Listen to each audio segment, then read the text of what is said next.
Student, in this video we are going to learn about the chelation can reverse stereo selectivity. चीलेशन जो है बच्चों क्या कर देता है, डाइस्टीरियो सेलेक्टिविटी जो फल्केनाना मॉडल से हमने पहले देखी है उसको रिवर्स कर देता है चीलेशन। इसी को हम यहाँ पे समझने वाले हैं। पहला एग्जांपल लेते हैं फल्केनाना मॉडल के अकॉर्डिंग। वहां पर ये जो कॉम्प्लेक्स लिया गया है, रिड्यूसिंग एजेंट लिया गया है, कार्बोनिल ग्रुप का रिडक्शन कर रहा है, किसमें हाइड्रोक्सी ग्रुप में रिडक्शन कर रहा है। तो हाइड्रोजन जो है बच्चों अप साइड और डाउन साइड इस कार्बन की अटैक कर सकता है। डाइस्टीरियो सेलेक्टिविटी आएगी, रीजन क्या है, इसके अल्फा पे कायरल कार्बन है, तो इसकी जो दो फेसेस हैं उनको क्या कर रहा है, इक्विवेलेंट नहीं रहने दे रहा है। एक तरफ से अटैक ज्यादा हो रहा है, एक तरफ से कम हो रहा है। डाइस्टीरियो सेलेक्टिविटी आ रही है, जिसको हम एक्सप्लेन करते हैं फल्केनाना मॉडल से। तो बच्चों इसका क्या बनाया गया, यहाँ पर न्यूएन बनाया गया, न्यूएन प्रोजेक्शन। किस तरह का न्यूएन बनाया गया, जिसमें क्या रहा है बच्चों, ये स्टैगर्ड कन्फॉर्मेशन ये इसकी बनाई गई है न्यूएन में, जिसको हमने प्रीवियस वीडियो में सीखा है किस तरह से बनाई जाती है। तो बच्चों ये न्यूएन बनाया जाएगा, जिसमें क्या ध्यान रखा गया है, यहाँ पर जो ग्रुप है इलेक्ट्रोनेगेटिव सल्फर ग्रुप है उसको क्या रखा गया, परपेंडिकुलर रखा जाता है, किसके, कार्बोनिल ग्रुप के 90 डिग्री पर रखा जाता है। तो दो कन्फॉर्मेशन यहाँ पर पॉसिबल होती है जिनमें इलेक्ट्रोनेगेटिव ग्रुप क्या रहे, 90 डिग्री रहे। फिर जो भी न्यूक्लियोफाइल रहते हैं हम क्या करता है बच्चों, अटैक करता है लीस्ट हिंडर्ड साइड से। अराउंड कार्बोनिल से कितना एंगल रहता है इसके अटैक करने का बच्चों, 107 एंगल रहता है। तो ये पॉसिबल वे है, या फिर इस साइड से पॉसिबल वे था, इस साइड से पॉसिबल वे था। तो इथाइल ग्रुप बल्कि ग्रुप है, तो किधर से अटैक करेगा, ये हाइड्रोजन की साइड से, लीस्ट हिंडर्ड साइड से इसका अटैक होगा। तो बच्चों इसका फिर फर्दर अटैक करने के बाद हाइड्रोजन कहाँ है, यहाँ पर आया हाइड्रोक्सी ग्रुप। जब रिड्यूस होगा तो क्या बनेगा, इसका हाइड्रोक्सी ग्रुप इधर गया, फिनाइल ग्रुप यहाँ पर आया, तो ये न्यूएन बनता है, जिसको हमने फर्दर बच्चों साहॉर्स में कन्वर्ट कर लिया है। इसको अलग से लर्न करना है साहॉर्स में किस तरह से कन्वर्ट करते हैं। इस वीडियो में क्या बताने वाला हूँ बच्चों, लेकिन हमने अगर यहाँ पर जो रिड्यूसिंग एजेंट लिया, कैसा लिया, सिलेटेड लिया। इसमें और प्रीवियस वाले रिएक्शन के रिएजेंट में क्या डिफरेंस है बच्चों, लिथियम है जो कि इन जनरल क्या नहीं रहता है, चिलेटिंग नहीं रहता है, जबकि जिंक 2+ है वो क्या करेगा, चिलेशन करेगा। चिलेशन का मीनिंग है यहाँ पर देखने वाले हैं। तो अगर चिलेटिंग रिएजेंट है जिसमें जो बच्चों मेटल है वो कैसा है, जो चिलेट कर सकता है, किसके साथ चिलेट कर सकता है बच्चों, अगर चिलेटिंग नहीं होता तो इस कंपाउंड का न्यूमैन हमने पहले एग्जांपल्स में देखा है। इसका जो न्यूमैन बनाएंगे उसमें क्या करते हैं, सल्फर को 90 डिग्री एंगल पर रखते, किसके, कार्बोनिल के 90 एंगल पर हम इसको रखते। बट क्योंकि चिलेशन, ताकि चिलेशन हो सके तो इसको थोड़ा सा रोटेट करेंगे, हम सल्फर को रोटेट करेंगे हम, 90 डिग्री वाली जो कन्फॉर्मेशन है वो मोर स्टेबल नहीं होगी, क्योंकि यहाँ पर क्या, जिंक क्या करेगा, सल्फर के लोन पेयर और ऑक्सीजन के लोन पेयर के साथ जुड़ेगा, जिसको बोल रहे हैं हम चिलेशन। और ये जो ऑलमोस्ट जो है बच्चों ये इक्लिप्स कन्फॉर्मेशन हो गई है, ये आमने सामने आ गए, ना कि 90 डिग्री पर नहीं, जैसा कि स्टैगर्ड में था।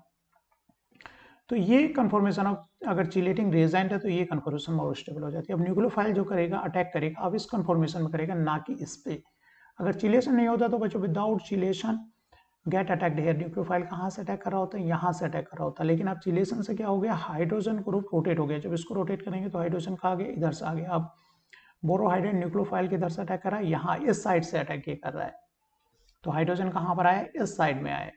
अब इसको कन्वर्ट करेंगे तो पहले के अपोजिट रिएक्शन आएगी, क्योंकि हाइड्रोजन पहले क्या आ रहा था, उधर से आ रहा था।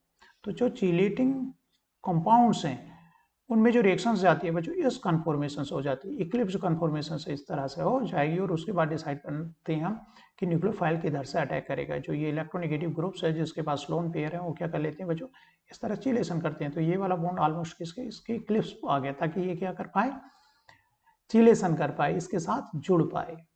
विदाउट चिलेशन यहाँ पर अटैक करा दे, इस कन्फॉर्मेशन में अटैक करा दे। विद अगर एजेंट ऐसा क्या है जिसमें चिलेशन है तो इस कन्फॉर्मेशन में अटैक होता है, और फर्दर जिसको हम न्यूएन में कन्वर्ट करके प्रोडक्ट में कन्वर्ट करते हैं। तो इसका जो टाइटल था कि chelation can reverse stereo selectivity, तो चिलेशन से स्टीरियो सेलेक्टिविटी क्या हो जाती है, अपोजिट हो जाती है, क्योंकि इसमें कन्फॉर्मेशन की स्टेबिलिटी चिलेटिंग वाली जो है मोर स्टेबल हो जाती है। कुछ और एग्जाम्पल देखते हैं बच्चों इसमें, जैसे कि बच्चों यहाँ पर न्यूक्लियोफाइल दिया है, सोडियम बोरोहाइड्राइड दिया है, Me2Mg दिया है। तो यहाँ पर इन दोनों में डिफरेंस है कि सोडियम चिलेटिंग नहीं है और Mg चिलेटिंग है। Mg क्या है, 2+ है, तो दोनों ग्रुप से जुड़ेगा। यहाँ पर लिस्ट दी हुई है कौन से चिलेटिंग है और कौन से चिलेटिंग नहीं है, तो उनको हम अभी देखेंगे। लेकिन यहाँ प्रोडक्ट देखो, अगर ये प्रोडक्ट जो मोर स्टेबल बन रहा है कब, जब विदाउट चिलेटिंग फल्केनाना मॉडल के अकॉर्डिंग बना लेंगे हम इसको।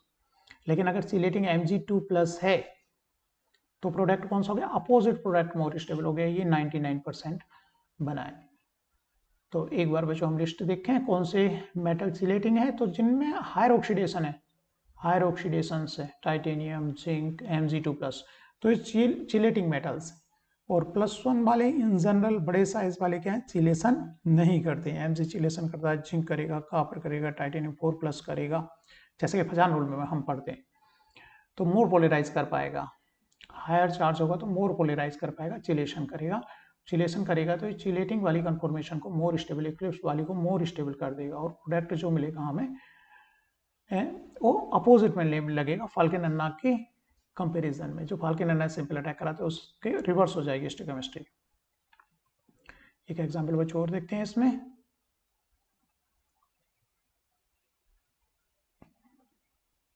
तो बच्चों इस एग्जांपल सीरियम ट्राइक्लोराइड का दिया हुआ है, ये चिलेशन कर सकता है, C3+ है क्योंकि ऑक्सीडेशन नंबर में। तो यहाँ पर बच्चों न्यूक्लियोफाइल सोडियम बोरोहाइड्राइड यहाँ इसको रिड्यूस करेगा, कार्बोनिल ग्रुप को किस साइड से रिड्यूस करें, तो इसके लिए हमने क्या बनाएंगे बच्चों, पहले न्यूएन बनाएंगे। न्यूएन में बच्चों अगर चिलेटिंग रिएजेंट दिया हुआ है तो जिसमें चिलेशन है, ऑलमोस्ट इक्लिप्स वाली कंफॉर्मेशन क्या रहेगी, मोर स्टेबल रहेगी। उसके बाद न्यूक्लियोफाइल अटैक कर रहा है। लेकिन अगर खाली सोडियम बोरोहाइड्राइड ले इसी में और सीरियम ट्राइक्लोराइड ना ले, तो बच्चों जो कंफॉर्मेशन स्टेबल होगी ये स्टैगर्ड कंफॉर्मेशन मोर स्टेबल होगी। और यहाँ पर जो हाइड्राइड अटैक करेगा वो हाइड्रोजन की साइड से अटैक करेगा। अब इसमें जो फास्फोरस रखा जाएगा कार्बोनिल के 90 डिग्री परपेंडिकुलर रखा जाएगा, जबकि यहाँ पर चिलेशन वाले में क्या रखा, ऑलमोस्ट इक्लिप्स वाली कंफॉर्मेशन ये बनाई। तो यहाँ पर हाइड्रोजन इस साइड में, तो न्यूक्लियोफाइल इधर से अटैक कर रहा है, लीस्ट हिंडर्ड साइड से अटैक कर रहा है, तो ये मोर स्टेबल प्रोडक्ट बनाया। जबकि यहाँ पर स्टोइकोमेट्री अपोजिट हो गई है, OH कहाँ गया, बैक साइड गया। बच्चों ये सारे एग्जांपल्स क्या है, काफ़ी इंपॉर्टेंट एग्जांपल है कंपटीशन पॉइंट ऑफ व्यू से, नेट गेट के पॉइंट ऑफ व्यू से। तो इनको बना करके देख लेना किसका क्या प्रोडक्ट बन रहा है। तो यहाँ पर हमने बच्चों क्या सीखा, अगर चिलेटिंग रिएजेंट है तो जो कन्फॉर्मेशन होती है ये चिलेशन वाली होती है, जिसमें हम जो है ग्रुप को किस तरह से रखते हैं, कार्बोनिल के ऑलमोस्ट इक्लिप्स कन्फॉर्मेशन में रखते हैं, ना कि परपेंडिकुलर। तो फाल्केन अन्ना मॉडल से अगर चिलेटिंग रिएजेंट है तो बच्चों प्रोडक्ट हमारा क्या हो जाता है, अपोजिट प्रोडक्ट आने के चांसेस उसमें रहते हैं।